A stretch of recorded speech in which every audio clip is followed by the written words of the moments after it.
A few days ago, something very unusual happened in Slovenia. The Goodyear Blimp came here.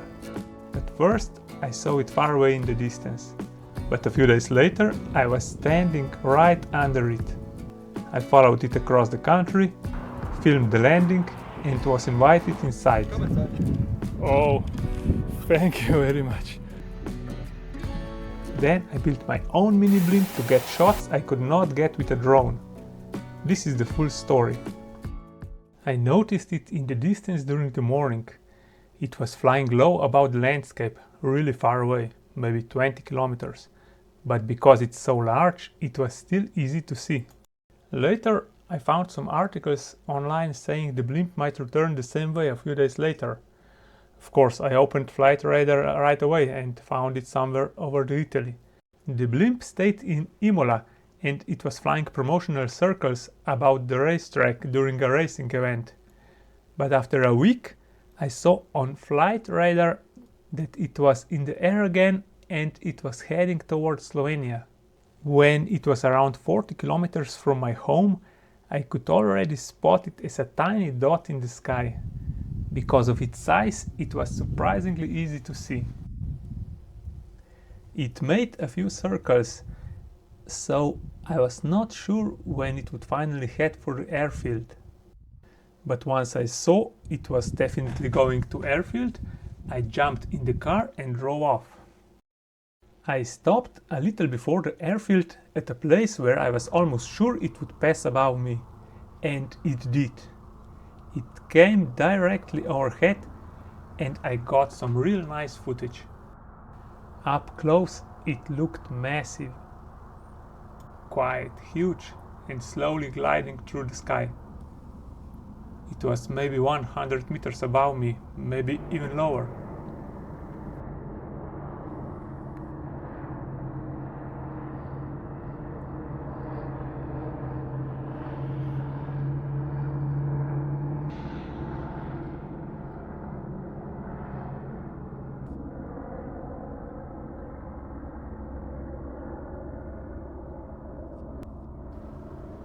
As soon as it passed, I jumped back into the car and drove to the airfield to catch the landing.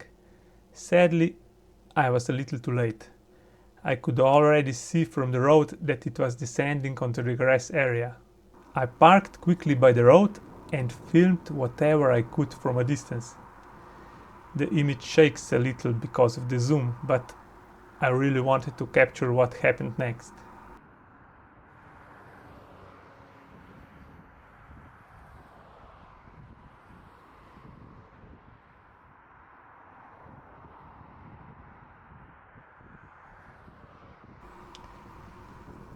Soon a truck arrived with a special crane. The crew slowly widened the blimp with ropes and attached it by the nose. That was very interesting to watch.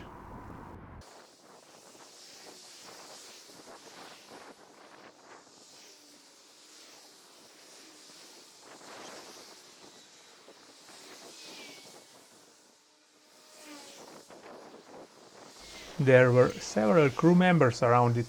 They brought stairs, added ballast, connected cables and did many different jobs. For me it was fascinating because I had never seen anything like that up close. Once I knew the blimp was safely parked and not going anywhere, I moved closer and walked right up to it. I filmed it and took photos from every angle, from far away and from close up. I was a little worried they might tell me to stop filming, but nobody seemed bothered at all.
After some time, the crew started leaving the cabin after their long flight.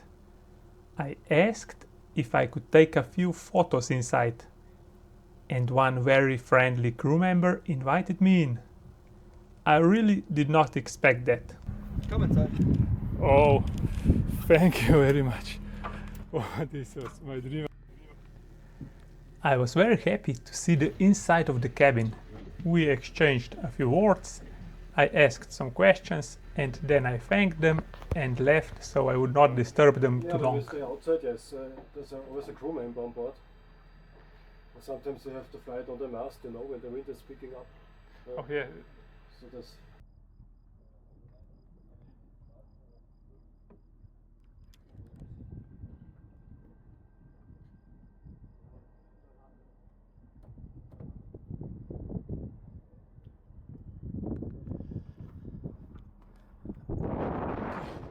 Later the same day, I brought my 3 sons to see it too. The next morning, I planned to go back to the airfield to film it some more and especially to catch the takeoff. They told me they would leave around 10 o'clock, so I arrived about half an hour early. But even before reaching the airfield, I could already see it preparing for departure. I was just late enough to miss the best moment. I quickly got my camera ready and filmed the takeoff from far away.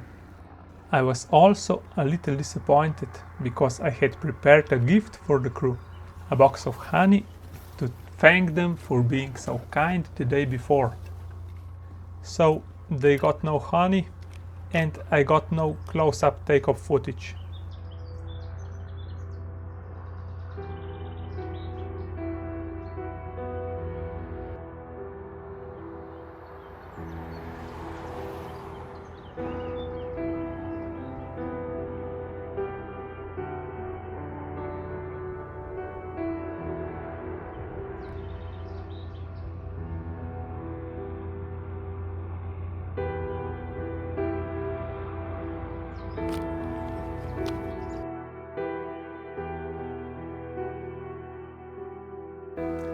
Of course, I tried to catch it again by car, but it was really too fast. All I could do was say goodbye. At home, I was showing my children its route on flight radar as it flew over Austria toward Vienna. I was sure we would not see it again for a very, very long time. But later that evening, I got a surprise. I saw it again in the distance. The same Goodyear Blimp had returned to Slovenia. I was honestly shocked. I ran for my camera and took a few more photos. And that was when I got a crazy idea. What if I built my own mini blimp? After the kids went to sleep, I quickly made a 3D design and prepared templates. I built the balloon from tin foil in 8 sections, sealing it carefully with a soldering iron between baking paper. To my surprise, it worked really well. It even held helium quite nicely, although it slowly leaked overnight. But by 3 in the morning, I had built my own mini blimp almost 2 meters long.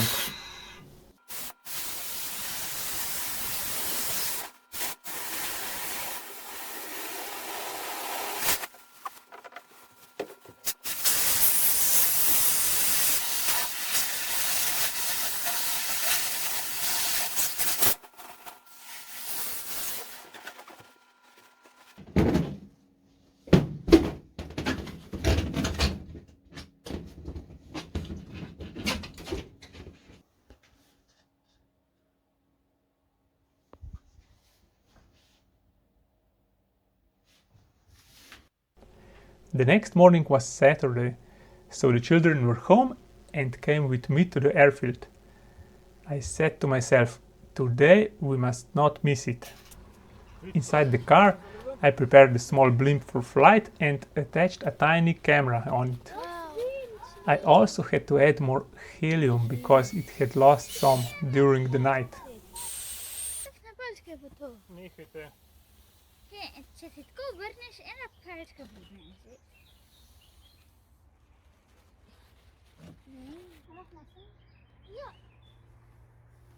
Čakaj, daj. Then we walked across the grass toward the real blimp.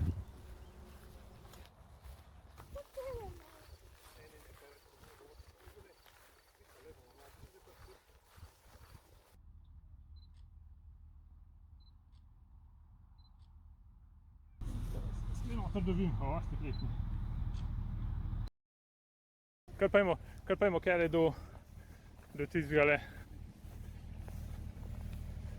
At that time there was only one crew member there, maybe security or someone watching over it. I gave him the honey for the crew and asked if we could take a few more photos nearby. He kindly agreed.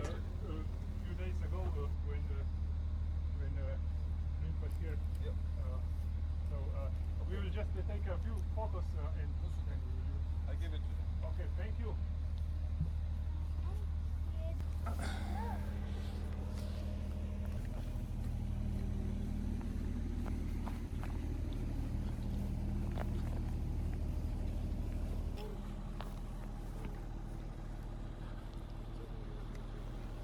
So we had our little photo and video session.